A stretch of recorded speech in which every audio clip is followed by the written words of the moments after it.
Hi, everyone, and welcome. My name is Glenn Diesen, and I'm joined today by Alexander Mercouris. And also from the EU Parliament, we have Michael von der Schulenburg, who is a German diplomat, also working with the OSCE, and if I'm not mistaken, 34 years in the United Nations, which has held positions including the Assistant Secretary General in the UN peacekeeping missions from Iraq to Sierra Leone, and also, I would say a very important voice in not just German politics, but also European. So welcome, both of you. Yeah. So we really wanted my life is a bit more complicated, no? Sorry? I've been more complicated. I've been almost in any war you have, and because I was a specialist in the UN, and of course also on the development side, humanitarian, whatever. And I've many times been in Afghanistan. I know all the Mujahideen commanders. I've met all the presidents, including even Najibullah and things like this one, the Taliban, and all the rest of it. So I've been in Iraq and in Iran. I was almost for 9 years, 3 times because of the wars, and then of course in Syria and Somalia and in Sierra Leone and so on. You have to look at my real CV, not the one in Wikipedia. I don't know who did this, but I don't want to change it because I don't want to get any attention to it because they'd start fumbling them with my CV and I don't care really what people think about me. That is not untypical of what many people say about Wikipedia, by the way, that pay no attention. And I pay no attention to Wikipedia. I don't think many of our viewers do either. So I've spent basic 34 of these 30 years. I lived actually in these countries. I lived in the countries. I had admission since 92, and I was all the time. I was actually living in them, signed in them, and sometimes only came 3 times a year out and to see my family.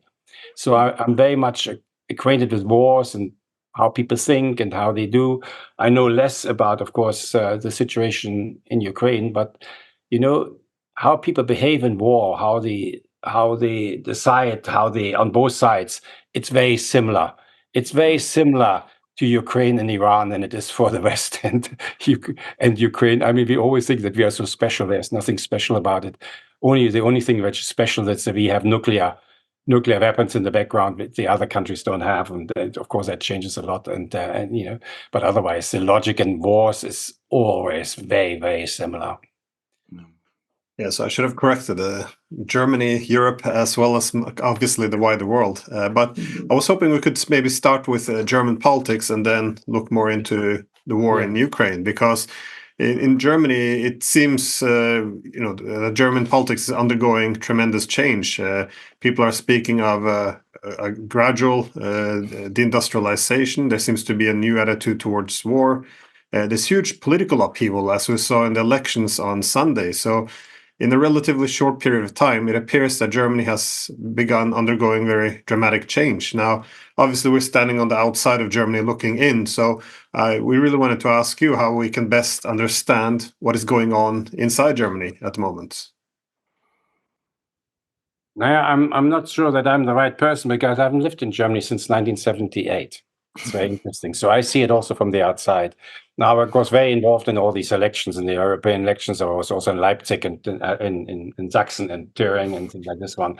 I think we should not forget there is a shift in Germany towards negotiations and not delivering weapons to countries at war, which we all, a traditional policy which we had followed, and which Scholz sort of throw over and says, there's a new time and we have now to send weapons to war countries. And I think this is now going to be questioned. It's about 68%, but in the last, when they required 68% of the Germans think like this, in different levels, of course. And the interesting thing is in Saxony, the majority of those who vote for the CDU, for the Conservative Party, and for the FDP are also against the war, and especially they are against the stationing of medium-range missiles. So we have now, it's one of the greatest priorities in the war, and I think we have to see if this repeats in West Germany, because that's what the elections are now all in East Germany. But we see a change, and I think what happens in Germany will be more important than what happens here in the European Parliament in the end.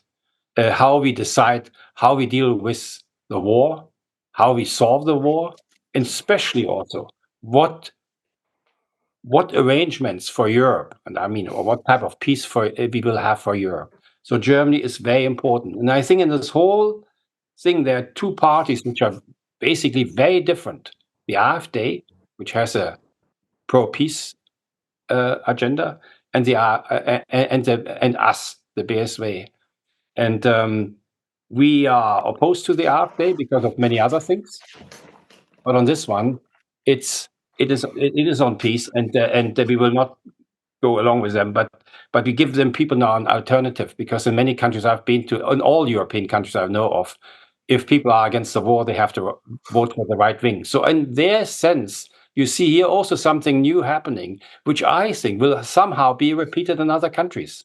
There is a vacuum left by the social democrats in most countries by moving so much towards a war agenda that now there is an opening for another type of left-wing party, maybe more left-wing conservative, as we call it, more open, but basically linking the war also to social justice. And I think that's very, very important. If this is successful, if we are successful, it's not only important for Germany, it could be very important for Europe. And I'm sitting here in the European Parliament.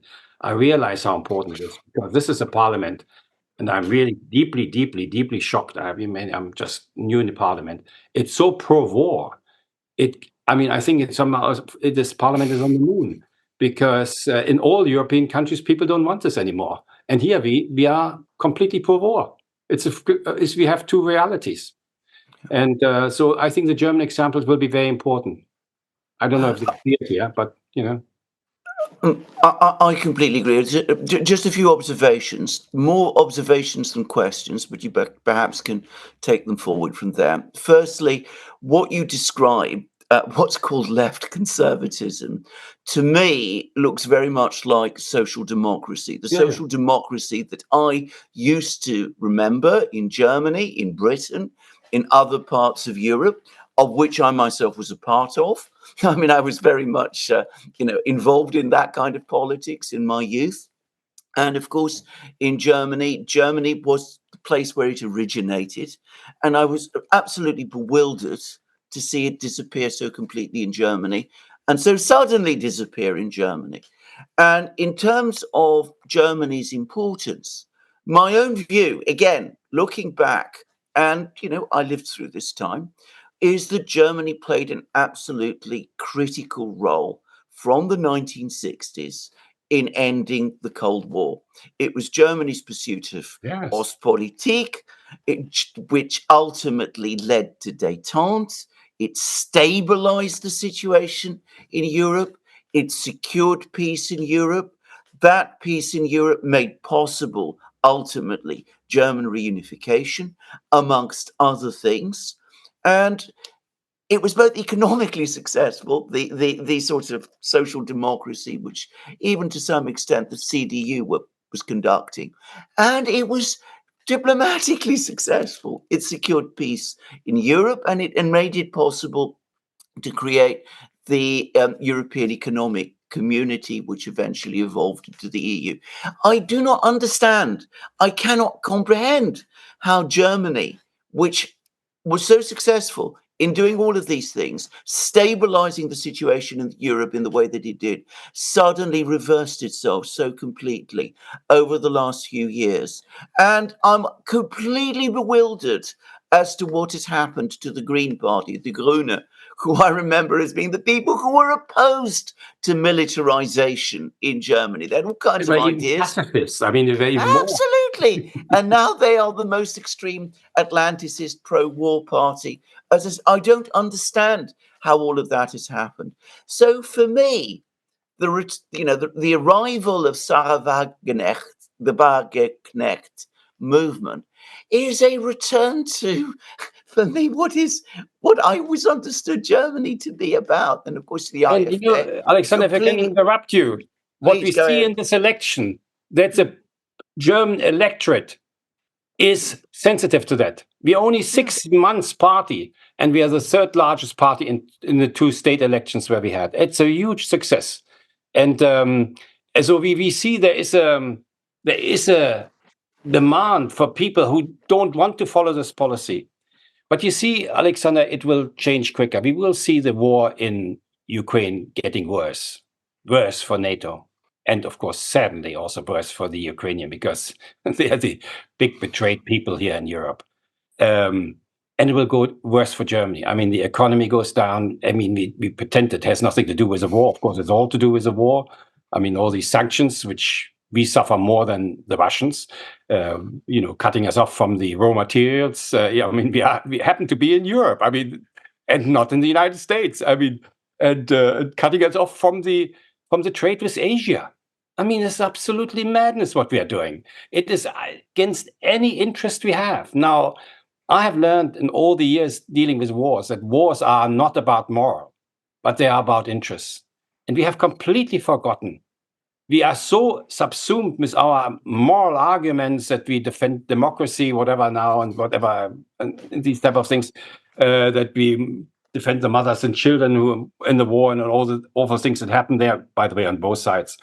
And no, we have to think about what our interest is. And when I've been here in the parliament, the first time Europe had a chance to define its own policy without the Americans. America has basically said goodbye to the Ukraine war. I know the Americans, how it happened in Afghanistan and how it happened in Iraq, when they suddenly sort of realized that they couldn't win it anymore and they sort of detached themselves.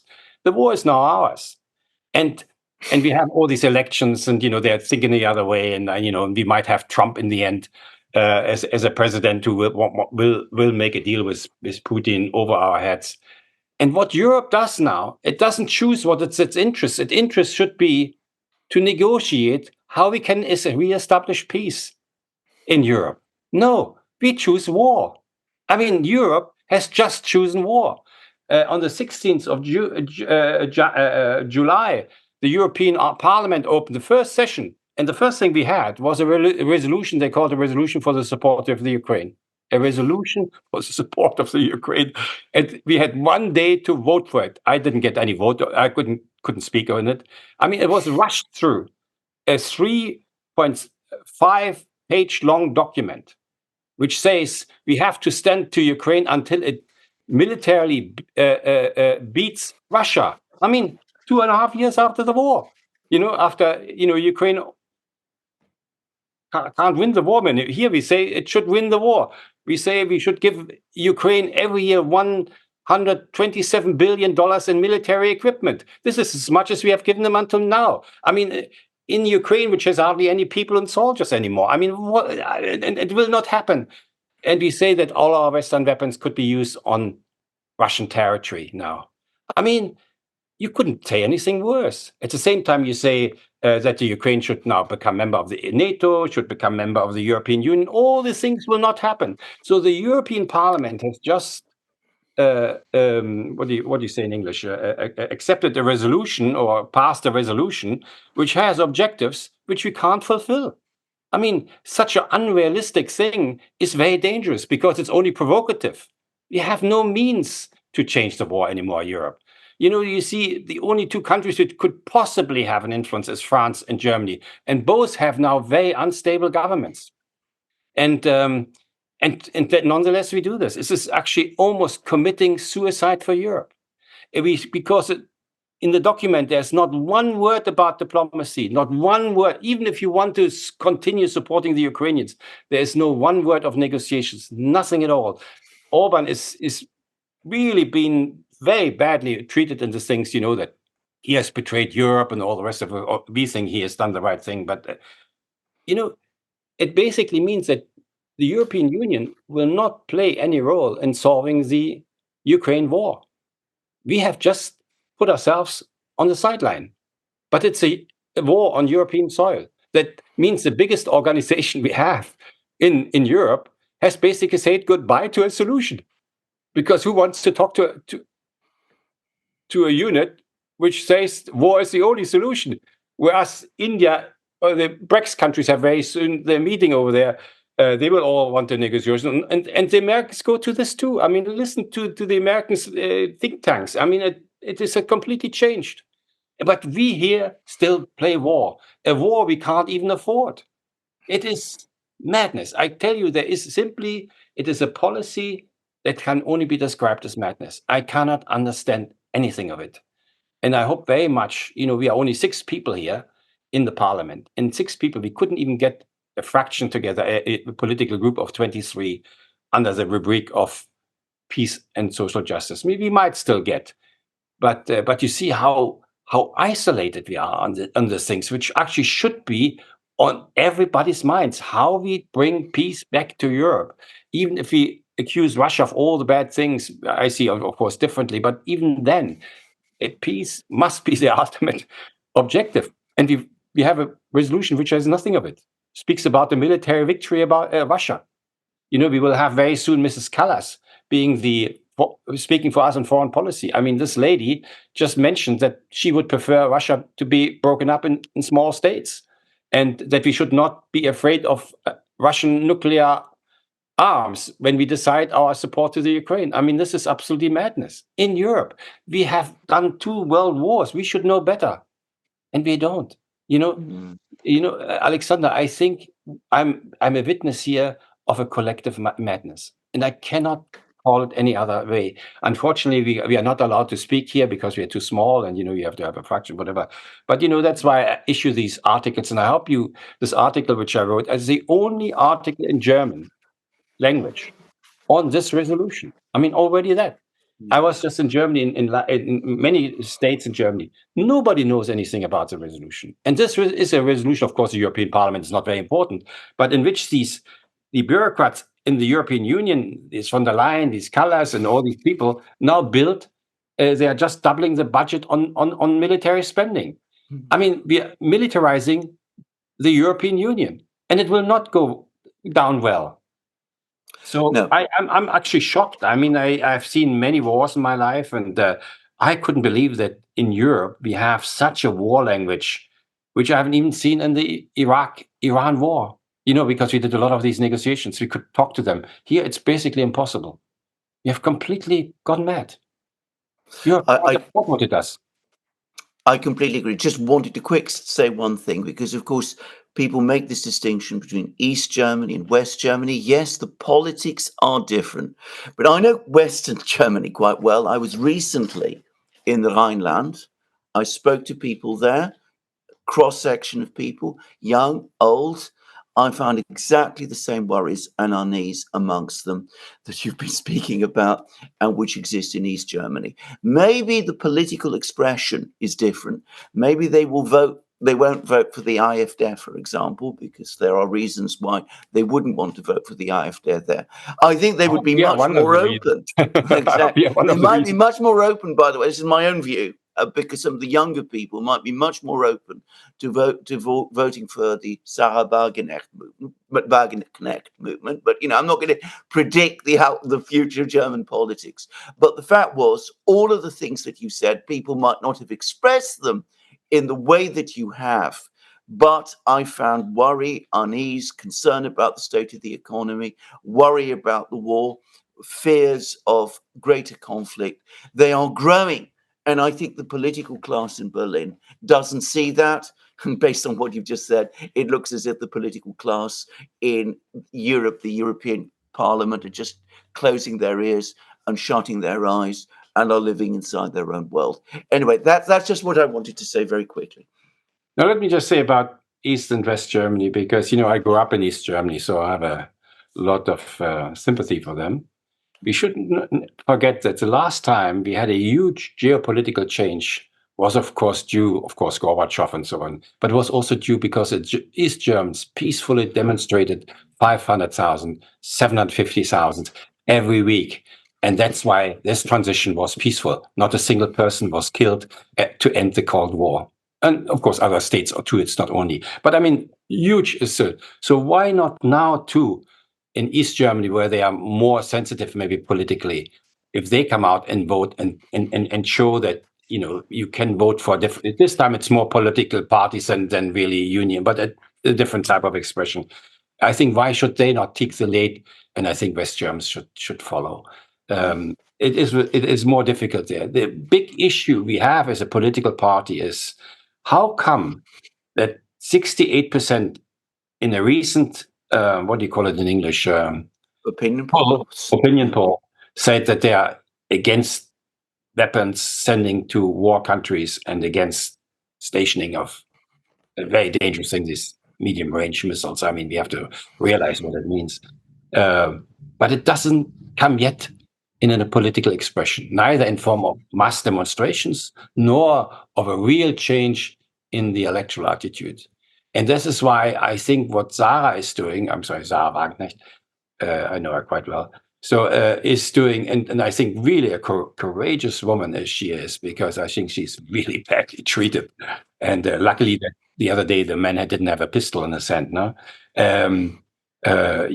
she offers an alternative. It is very difficult because in most of the places we don't even have a political organization yet, and we don't have any money because when you're a new party you basically have to pay everything out of your own pocket. The only one who get money is now the sixth one here in the parliament. But this is really what we have to do in the future. And I don't know. I've just been to Saxony and I made a suggestion how we could formulate in the preamble with the CDU something which says in the preamble that we want to have negotiations and we want to have a people's referendum. We have a different expression for referendum, which is not binding, but we can do that. And that would be, and I think in Saxony that might be possible. That means we do something with the CDU. Because if we want to have peace, we have to penetrate also the other parties. I see very little possibility, especially in the SPD, which breaks my heart because it's a party, of course, I voted all the time for. I really can't see it. But I see, just yesterday also, I see, recently I was invited by a mayor to speak in the mairie, or what do you call it, the Rathaus. And he is a CDU man. Invited me. And of course I go there. So I think there is a beginning of a political change towards peace and some reason. I mean, we're talking about reason. We're talking about being irrational, what we're doing now. And we play with fire. The medium-range missiles on German soil is basically giving up our sovereignty. Scholz has signed off our sovereignty in Washington. They're on American basis. We don't even know whether they have a nuclear armed or not. We have no say on it. We have no say of when they go off and against whom. Maybe they're shot against China afterwards. I don't know.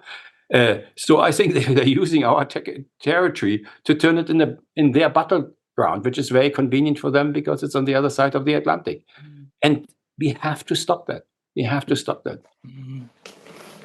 I wanted to ask you, because you mentioned this violence against Sarah Wagenknecht. I'm wondering if this is something you're concerned about in Germany as well as wider Europe, because when this man threw these things at her, the media seemed somewhat dismissive, and I couldn't help but see some comparisons, because in Britain, similar things happens to Farage, and the media almost mocks it. When Robert Fico was shot in Slovakia, some reports suggested it was almost justified because he was kind of pro-Putin. And same as Trump. I tell you, I think she's in great danger because the party is so much dominated by her personality. So which is also a disadvantage, but for the time being, it's an advantage. And that makes her, of course, a prime target. And I hope the state protects her, because it would be really a disaster if something happens to her. It would be a disaster. No? After the attack, I think it was Politico. I read that when discussing this, that she was perhaps far right, which is very strange for someone who started a political party on the left. So either it's not far left and it's far right. Recently, she was still a communist. Now. So now, well, again, it's concerning to me, because these are, in contrast, if you have violence such as they had on 6th of January in the US, then they make almost a national holiday out of this. So it indicates that political violence is not a principle anymore if it's not elevated above politics, but rather becomes an instrument of politics where we ignore or justify one side while condemn it on the other. It's has a lot to do with the media. I mean, there's a lot of hate speech. I mean, unbelievable accusations, that we are red-brown in color. I don't know what that means, but then all these type of things. So people who feel very strong about it, we don't even know the identity of the person who attacked her. No? Apparently, he spoke an Eastern language. No, she is in great danger, and I think we have to. We hope that the state takes it seriously. But of course, I mean, the state presently sees her as one of the main enemies because she takes votes away from their parties. If you see where the shifts are, they're mostly from established parties. I think in Thüringen, our party has helped to prevent a majority of Höcke, I mean of the AfD. And in Sachsen, not so much, but I think in Thüringen we did. Because there are so many dissatisfied people people who vote for the AfD because they're dissatisfied, is not because they're suddenly fascist or anything like this. So they had now an alternative. If these votes would have gone over to the other side because of all the disinfection, we would have Mr. Höcke as a first prime minister of a state inside Germany. I mean, what a message to out in the world. What a message. So they should be very happy that we are there. Yeah. They should. Absolutely, because again, I mean, this whole thing about. Can you actually say a little bit about this? Because I'm getting very tired of having people tell me that the AfD and Sarah Wagenknecht's movement are somehow similar. Apart from the one issue of peace, they are completely different from each other. This is something that I find very.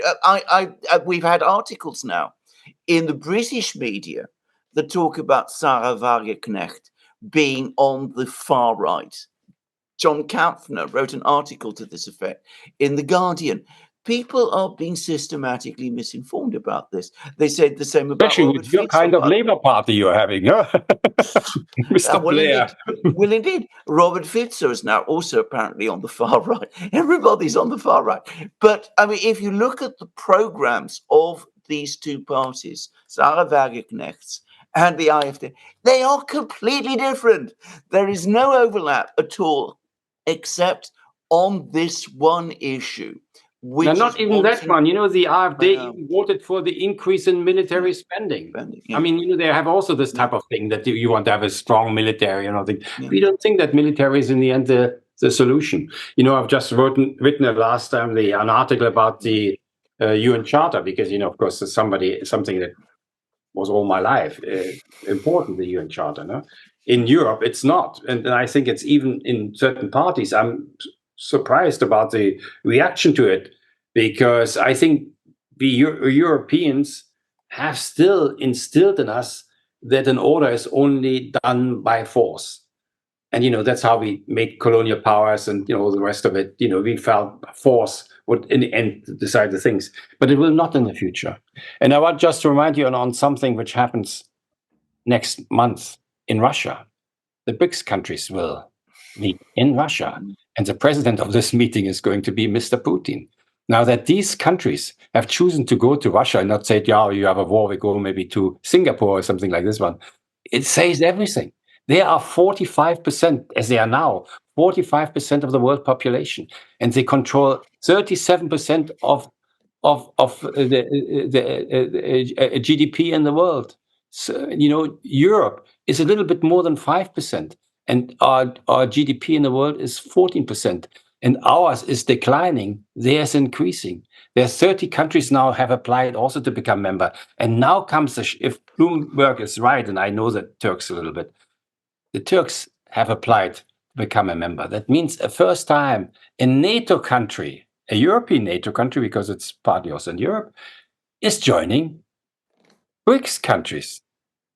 Yeah, I mean, that's it. I mean, the Turks see us now. Before they wanted always to be part of the European Union, they see us as a declining thing, and they jump on something which they say has a future. It is, I mean, they're not stupid. We make everybody stupid who doesn't agree with us, but it is not the case. So I think this movement of Turkey is extremely important. In which German papers do we have that? None. So that was my telephone. Yeah. I have a telephone here, a landline. I think you're right on the Turkish side, but also you saw now recently Putin went to Mongolia, which is a signatory of the ICC, and we were very upset because he wasn't arrested. But it also shows that the power is shifting to the east. Might go to Brazil and not be arrested. I mean, what is this one? No, I think you're correct, but also I think it's important what I think it could be quite positive what Turkey is doing, because what we really want to avoid is the formation of bloc politics. So it's often said that regions should have more the format of Olympic rings, so go a little bit into each other. So the fact that it's not always us or them, that Turkey can be essentially in two clubs, it can have a mitigating effect, I guess. But I wanted to just stare a little bit towards Ukraine, because you may mention that the EU seems to have closed itself off to peace, and I was kind of curious because you have written articles as well with the German general Harald Kujat, who's the former head of the Bundeswehr and also former chairman of NATO's military committee, in which NATO's role has been criticized in this war. And Kujat, I guess, has been very outspoken in terms of the US and UK role in sabotaging the peace agreements as well in Istanbul in early 2022. So I was just curious, how do you see? It's very often very difficult to bring this up, because whenever I discuss our role in this war, it's always framed as excusing or making excuses or legitimizing how Russia responded. But on its own, I think this is kind of important, our own role in this war. I mean, the important thing for me is, of course, the UN Charter. When we say Russia does what we say in German Völkerrecht, a illegal war of attack, we mean, of course, the UN Charter. And we mean, when we see about the right of self-defense, we talk about Article 51. But the Charter has 50 articles before, and we forget about them. And if you read all these articles, also 51 looks very different. I think what makes us guilty of the war is that we should have negotiated Russia's concern about security. We are obliged by the UN Charter to seek in any conflict we have a negotiated solution, and we refused that. And that means us being party of this war. We cannot only say that it's on one side. It is very, very important. This war was preventable. The issue of that the state feels threatened, and we have a lot of this, and follows only the OSCE agenda, the Paris agenda. I mean, it's all in agreements.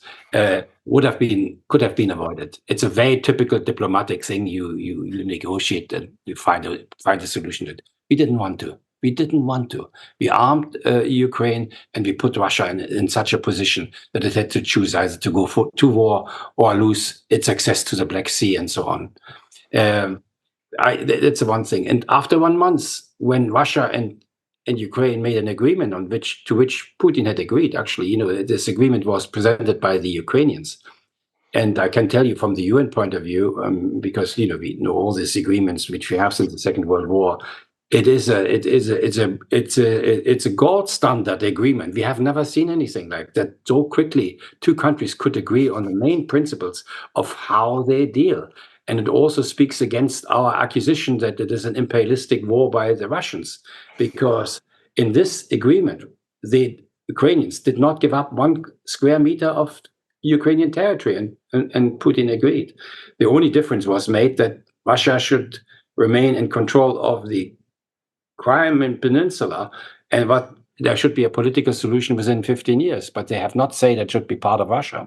So I think it would be a very good thing. It was neutrality against territorial integrity, and we should have done this. We boycotted it, and people say, we didn't. But then read the decision of the special summit of NATO in Brussels on 24th of March. to which Biden came, in which they said they would support no negotiated solution with Russia until Russia withdraws first, which would, of course, mean that in this case, Russia could not have, and it would not be neutral, and it would turn into a NATO state, unacceptable for Russia. And then, of course, a visit of Johnson in Kiev to tell them, if they sign anything with Russia, they would lose all the support. So I think we bombarded this out of our own interest because we didn't want an agreement which said Ukraine is neutral. Because of course people would ask, why didn't agree on this before? Why didn't we negotiate before? Why did have Russia go to war for this one? It would suddenly justify Russia's war. So we couldn't agree on this whole thing. But we have now this war, and I think at least since April 22, it's the West who is guilty of this war, of continuing the war. If you apply the UN Charter, you cannot only use the GS Charter on Article 51, and ignore all the rest of it. You can't. But that's what's done. Which is probably why, by the way, the story of the Istanbul negotiations, the negotiations that took place in March and April 2022, are barely discussed. On 29 April, there was this one thing, yes. But it was initialed by all the sides. We have the information from diplomats who were in the Ukrainian teams who confirmed that they had the agreement. It was initialed by 2 foreign ministers, had the agreement of Putin that this would be the way to go ahead. It's a brilliant achievement of the Ukrainian diplomacy, and we killed it. And with it, we killed now hundreds of thousands of Ukrainians. We shouldn't forget this. Yeah. Well, that's exactly the point, because continuing the war isn't helping Ukraine. It is destroying it. It is causing enormous damage and human tragedy to this tormented country. And yet it's always been spoken about in the West as if we must continue to support Ukraine. Now, hardly anybody in Britain knows about what happened in March, April 2022, about the role that Boris Johnson played, even though, by the way, the London Times was reporting it at the time, as was the Financial Times. But all of that has now been forgotten. It's barely talked about. There were a few articles that appeared briefly, I think, in The Spectator, but that's only read by a limited circle of people. Is it any different in Germany? Did the analysis that Kuyat and yourself... the first one who wrote about it was actually I, no? Yeah. And then we did it with Kuyat again, I think like this one. And we even copied the 10 points. Yeah. They call it. If I can just say quickly, it's by far the best account that exists of what actually happened in March and April 2022. It's you laid it all out. You provided a chronology. It's all there. Many things in war you don't know what happens, but this one there can be no doubt. No, there can be no doubt what happened. I know that quite well. The Turkish diplomats, Turkish have very able diplomats. Now it's, of course, with the president, so I don't have the access anymore, but at the time it wasn't. And of course, I talked to Schröder, who was personally also there in Istanbul, that. So, and then, of course, my own knowledge. There is no question that happened like this one. And our sources are not Russian sources, our sources are Ukrainian sources. And the Ukrainian will bitter one day accuse us why we have boycotted this solution. They would have been much better. And what we also don't know, that the third point was that Russia agreed to support EU membership of the Ukraine. Who knows it? Well, that's the point. That's the question I asked. Have you broken through in terms of German public opinion? Do people in Germany know about what was lost in Istanbul? I think, thanks to us, more people know it in Germany than in most other countries. In France, there's absolutely no knowledge to my knowledge, as much. In Italy, not. UK is, of course, you're a warrior country. You like war somehow. The same thing, by the way, in the Netherlands. My wife is Dutch. There's no peace movement.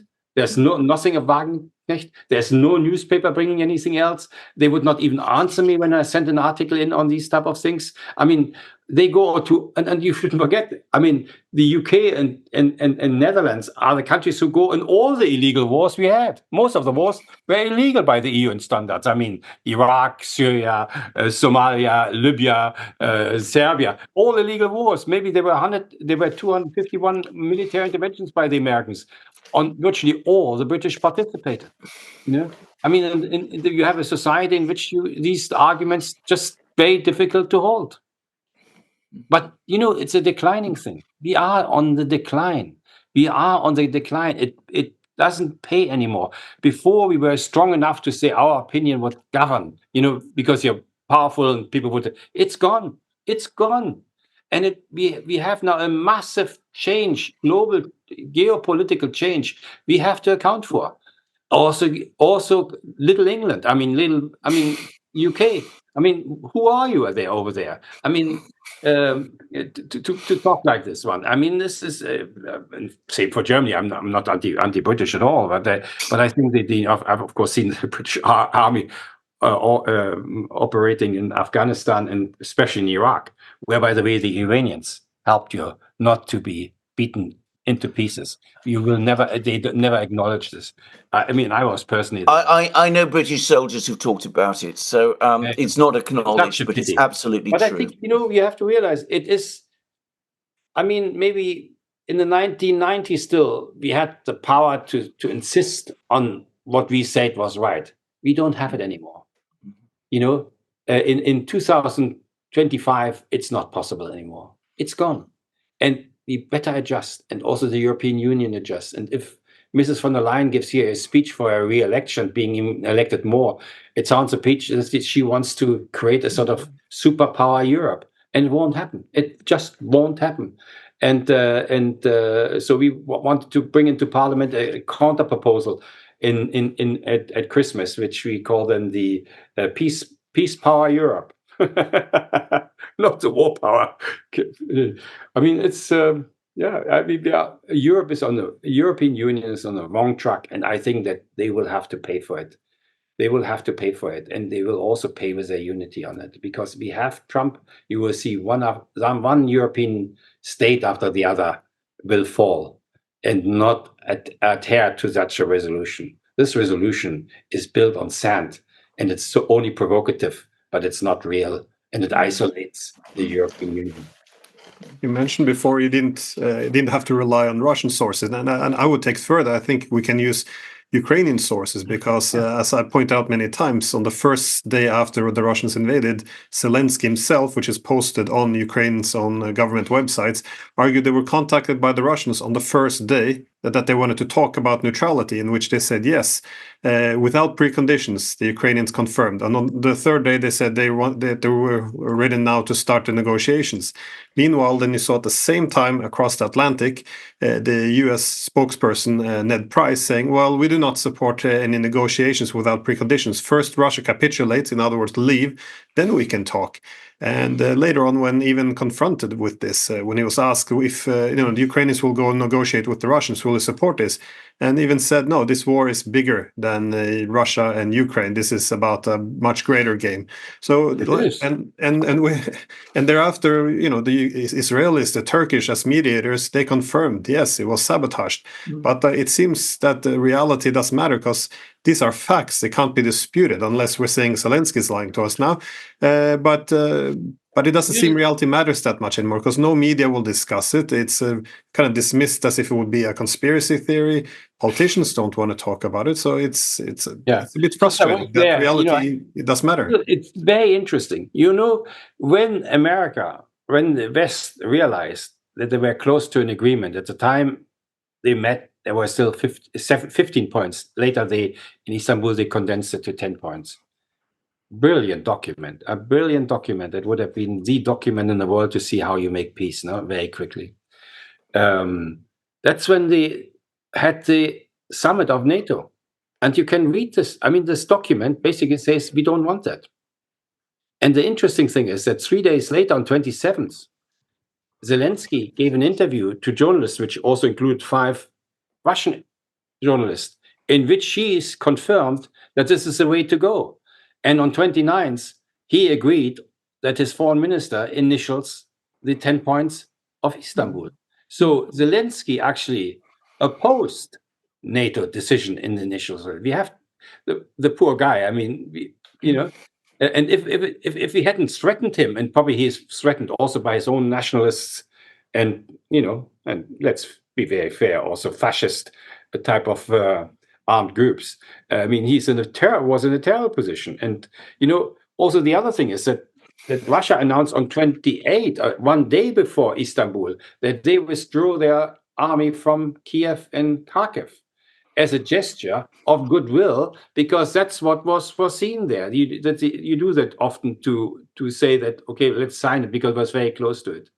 We say, of course, because they were beaten. They were not beaten. They were withdrawing, and then of course came this Bucha thing. Who knows what the truth is about the whole thing? But one thing is true, that they didn't stop the negotiations, because you have peace negotiations or ceasefire negotiations because you want to prevent this type of things, not to stop it. I mean, it's just, it doesn't make any sense, the argument we have in the West, no? So I think there's a lot of things happening, and I think the history will not give us right on how we see it. And may I add to one more thing, because I've lived always in the international community. You must not forget now that this account is only in Western European countries, not even anymore in the United States to that degree. It is not by 90% of the rest of the population. Maybe this Marcos there in the Philippines, but that's it. And people don't believe it. Even India and China are the same thing. They also don't want, because the crux of this war is NATO expansion. It's not imperialism of Russia. It's our way of trying to control the world. And that's what India doesn't want, what China doesn't want, what Indonesia doesn't want, what the Africans don't want, and what the Latin Americans don't want. They don't want NATO to expand further, and therefore cement the control of the Western world and what they call the rule-based order, which is basically where they only play a subversive role. And thereby the UN Charter becomes so important. And this is something which you also in the West don't understand, how important the UN Charter is. Absolutely. And of course, the point that you always hear from all kinds of states outside the West is that the UN for them remains the core of the entire international system. The UN Charter remains the core of the international system. When we talk about a rules-based order, I get the sense that many states, we've spoken to two Indian diplomats on these channels, on this channel, in this format, Glenn Diesen and I. They talk about things like the rules-based order as an attack on the UN Charter and the international system, which they are totally committed to. And I think this is something that people in the West the BRICS simply don't understand. The BRICS countries are our hope, and that's why I'm going now also to New York. I'm invited there at Columbia University because I want to have more contact. My articles are all published, by the way, in India. IDN, big thing. Yeah, it has a big readership, and even in the United States. So India is interested in this type of things, no? And but look at NATO. If you're sitting on the other side in a non-white Western country, what do you see? The only military alliance in the world which thinks that they can send their military equipment around the world to China and whatever is, of course, an alliance for them of the ex-colonial powers dominated by white people. Of course, they must object to it. They must object to it, and they don't want this NATO to take control of the Black Sea and Ukraine. And that's why Zelensky has never gotten really a grip in the third world, saying, they take away our country, because these countries are very worried about loss of territory and, this type of things, and things like this. No, they don't want this. And we are there alone. And we speak here in the European Parliament as if we threaten countries which don't do the sanctions well, that we will also sanction them, and we don't realize that we have lost it already. I mean, this is pathetic if it wouldn't be so dangerous. What are we going to do? What are we going to do? Are we going to have a situation in Europe where the outside world, for the first time ever, comes and sorts out for us European problems, I think that so. Chinese and Indian mediation comes along and actually plays a role. And that would be a radical change. That's something that has never happened in European history that I can remember. But we are used that for 400 years that we were colonial powers, that we, with a threat is because of Christianity, that's because we brought civilization, we do all the sort of things, and we alleged we bring democracy. I mean, that's how they see us. We are gone. But I think it's important. Gone. If we don't adjust in Europe, we will pay a very high price. You cannot have politics against reality. I don't know what you say in English, but we say the translated the art of politics is always to do the feasible. I mean, you have absolutely. To do politics is the art of the possible. If you have Mrs. von der Leyen, I mean, she is a dreamer, actually, a dangerous dreamer, and it's just is beyond any reality. It's beyond any reality. How do they want to win the war there? I mean, I don't know. But it's interesting that when you go to a place like India, when we're wondering why they're not supporting our policies, it's always the assumption that they do not have the right facts, that they have been propagandized. But I'm also every once or twice a week on Indian TV, and you notice there that there's more scope for actual discussion, because if you look at things like Nord Stream, for example, in which now the US attempts to blame the Ukrainians for it. And Scholz, by the way. Scholz. That's an interesting thing. Yeah, but what I find fascinating is now with this news story from America, they said that all they knew about the attack and they tried to prevent it before it happened. But to me, this is fascinating because, first they say, hey, we knew about the attack before it happened, but that it wasn't Russia nonetheless. Then they're admitting to the world that when they said, there was probably the Russians behind it, they lied. And thereafter, they actually used this attack to justify NATO militarizing more the oceans. So the Barents, sorry, not the Barents, the Baltic Sea and the Arctic, that NATO needed more control over the ocean. So again, they lied, and then they admit that they used this to militarize relations further. And I look through the media, there's no discussion of this. There's no other perspective. It's admitted, but no one will report on it. But if you go to India, China, they can talk about it. So it's more ability to live within the real world, I guess. The interesting thing is, when the discussion was in the Security Council, which I listened into, all the states, including America, called this economic terrorism. Which it is. And but outside, we think it's a sort of diving instructor who blew up the whole pipeline. I mean, it's ridiculous, the whole thing. But what is important on the news, when you read this article from the Wall Street Journal, what is important, that they accuse Zelensky and Scholz of having known it before. They accuse them both.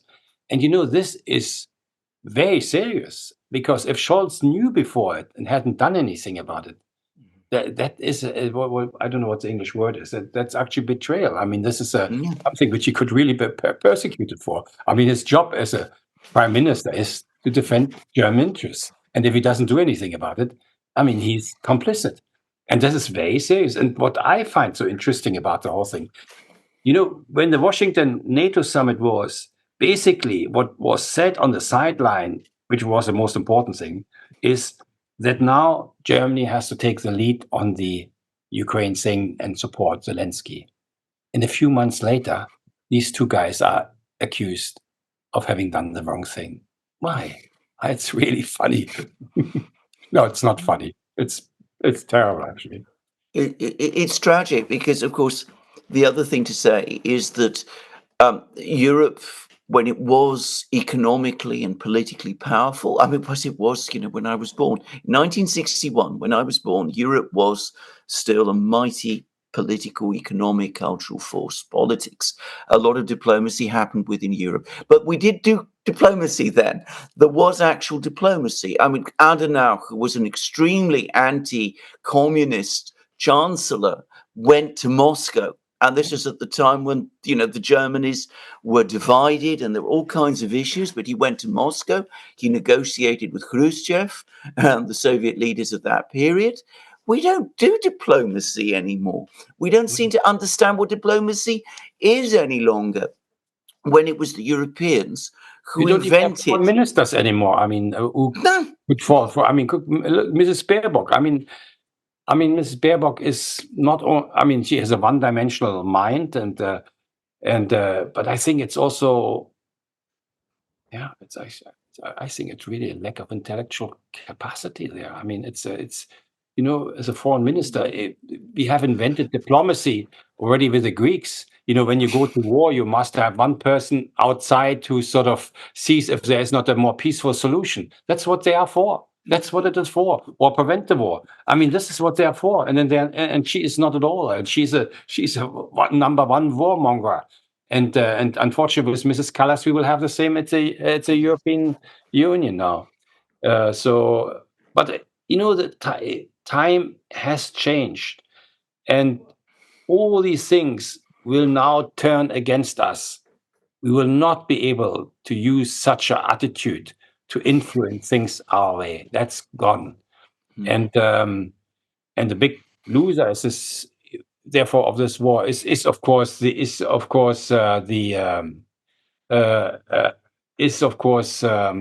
it's always this bloody telephone. Is of course Ukraine, but the second loser is Europe, and it is already the loser. It is a loser. I mean, that's very clear. Yeah. I mean, can you imagine now Ukraine coming into the European Union? The first country who protests would be Poland. No, they already are, actually. They are already. Yeah. Well, they set conditions. What she does there is so lacking any sense of reality. That is, it will cost us a fortune. It will cost us, because we will have to pay for a collapsed Ukraine. There are reports now from diplomats in Kiev that they estimate that another 10 million people could leave Ukraine, and they would leave it forever. So Ukraine is left basically with 1/3 of the population from the time of independence. I mean, you can't lose more a war than that. It hasn't even happened to Germany when so many people were killed after the Second World War. There, people just run off. Not to speak of all the people who are left behind, which are injured, which are traumatized, which are retired, and things like this one. I mean, it's a huge failed state that if it remains a state at all, we're just left over there. We get very excited about the eastern parts, the annexation. But let me say also to this one. When you look at the election results, they are much better than any opinion polls. Election results, which are very detailed, because Ukraine always had, because of the communist time, a very good registration system. I know a lot about elections because that is also part of the portfolios when you do peace building, peacekeeping. It was a divided country. 2/3 voted pro-Russia there, and 2/3 voted more pro-European parties. It was always divided. Now we have given the one side our weapons, which are pounding all the time the Russian-speaking part. I mean, they are being pounded with our weapons. We pretend always Russia does the destruction, but we send them too. I mean, they also explode somewhere, except the 2% which is sent into Russia. They all explode on Ukrainian territory. These people will never want to be part anymore of a Ukraine. They can't. So I think this thing is decided very much like actually the war on Kosovo, because during the war of Kosovo, of course, Kosovo became more Kosovarian, and they didn't want to have it anymore. You didn't even have to have a referendum. I mean, they didn't want to be part of Serbia anymore, and I think something very similar happens there. I'm going to end on an optimistic note, which is I think that one of the reasons these European Parliament resolutions are completely unreal is because they're losing contact with the overall sentiment in Europe. We've seen that in Germany with the election results. I saw it for myself when I was in Germany a few weeks ago in the Rhineland and talking to people there. They were extremely unhappy. They were bringing up I mean, I wasn't going out to talk about politics. It was a social visit, but people were bringing up themselves how concerned and unhappy and worried they are. We've had elections in Britain, and the most interesting thing about those elections was that the mainstream parties saw a major decline in their support, even though there was a lopsided effect because one party saw its support decline less than the others. I think Labour was voted only by 20% of the electorate, but absolutely, majority has something to do with your electoral system, like in France, by the way, no? Exactly, like in France. So the mood in Europe is shifting strongly in exactly the way that you said. And you mentioned the fact that there are no protests and there's no rallies and there's that kind of thing. The reason that they don't exist, in my opinion, is because the political structures that once used to channel these protests, for some reason, are no longer there, because over time they became assimilated to the system. What we're now starting to see in Germany, to some extent in Britain, maybe eventually in France, is that new political structures are emerging, which are going to start to take their place. And when that happens, and when that all starts to come together, we will definitely start to see the protests and the pushback and all of that. And it won't just be one demographic, it will be many of them, from many different levels of society. I'm afraid we still have some way to go before that happens, but you can see it developing all the time.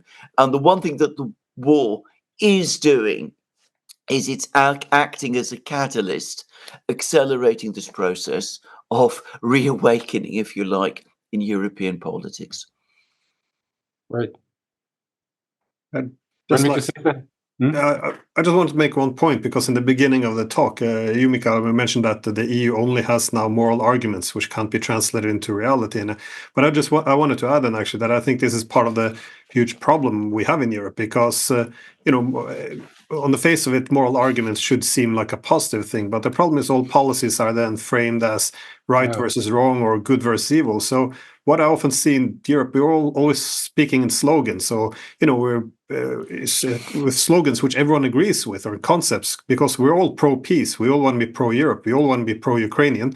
We all agree with this. But then when you unpack what it actually means is, peace, as Stoltenberg says, weapons are the path to peace. And, pro-European means, we have to, Europe has to be integrated with a military alliance, which redivides, remilitarizes Europe, making us less prosperous, less safe. And also, most important of pro-European means the two largest European countries, Germany and Russia, should not integrate economically. And we do the same with the pro-Ukrainian. We say, what is pro-Ukrainian? Well, we have to push NATO on Ukraine, even when the Ukrainians opposed it. That's pro-Ukrainian, in my view. Sorry? Not to get them all killed. Yeah, well, that would be pro-Ukrainian. That's how I would define it. Bloody thing. I mean, you, it's going from bad to worse for you. I mean, why should people now die for a war that is lost? I mean, why? And that we give them the weapons, and it's like having these dog fights in the old time. They're already bloody and all the rest of it, and we throw them some meat all the time to continue fighting, and that's what we're doing. And all these parliamentarians you decide here, they get each day 350 euros for just being here. Yeah, just for being here. The average in Ukraine now, who goes to the army and sits there, will not get, would not get 100 a month. And we decide here that this war has to continue. Unbelievable. But let me say something about moral, because I did a lot of these negotiations. We always had a saying that in the negotiations, of course, I'm not against moral, but in the negotiations, if one party speaks about morals, this party wants war. And if the party starts talking about interests, it seeks a solution. Remind this. It's true probably for all the wars, also for this one. You like it? Yeah, no, I like it a lot. It reminds me of something, by the way, which lawyers always say, litigators always say. My background was in law and litigation, which is that anybody who comes and talks to you about principles, that you're fighting for principles, you're going to bring a legal case of principles, is a fool and is going to lose. It is an iron rule, and I've seen this play out time and time again. It's a fact. Yeah. Okay, very good. Well, I guess it's a good place to finish it off. So I publish quite a lot, and it's sometimes very, very difficult to get it known. I do it also in English, no. And there's very few people who will have this insight in wars and in what happens in Europe. So I hope it gets spread out. Not that my name you can take even off. I don't care about these things, but to realize what Europe is presently doing is to destroy itself. Yeah, I guess that's the moral arguments when we hear Baerbock say, "I will support Ukraine no matter what my voters say." It sounds awfully moral, but what it really means is democracy means little, and also how we define being supporting Ukraine, which means often pulling into military lines they didn't want, sabotaging their peace agreements and pushing war. Of course, our democracy is suffering badly under this war. I mean, it was already before. I mean, look at this, how difficult it is to publish something in German, how difficult it is to get this news into the radio channels and things like this. When we need people like you. I mean, these public radio stations, including the BBC, wouldn't bring this type of thing. It would just ignore it. Not even as a saying that is another opinion. We don't have that anymore. And they are going to lose. I tell you, they are going to lose. Yeah. Okay. No, we almost finished on a happy note, but okay. Anyways, thank you so much. I wanted to thank you because it's so important what you're doing. It's so important. This. I mean, I'm not reading any German newspapers anymore. Just stopped reading them. It's not that I'm not interested. I'm not interested in other opinions and things like this. But it's so manipulates the whole thing. And for somebody who knows a little bit more about these things, you just feel optimistic about what it is written there. And you're joining the great majority of people. One of the things that's been happening. And what we have seen also in Germany, probably everywhere, is of course the emergence of a parallel news channels, parallel newspapers on platforms and things like this. One very, very important. I have in one of my things are usually sort of published in 10 to 15 different platforms, and in one platform already I got 55,000 readers. I would never have gotten this in any of the normal newspapers. So there's hope. There's hope that democracy doesn't die, reason doesn't die, that in the end we do the right thing and we are for peace and not for war. Yeah? Yes. Hey, thanks, Dad. Thank you very much, Michael von der Schulenburg. Thank you very much for coming on our program. A wonderful program, if I missed that. Okay, fine. Okay. Talk to you. Bye.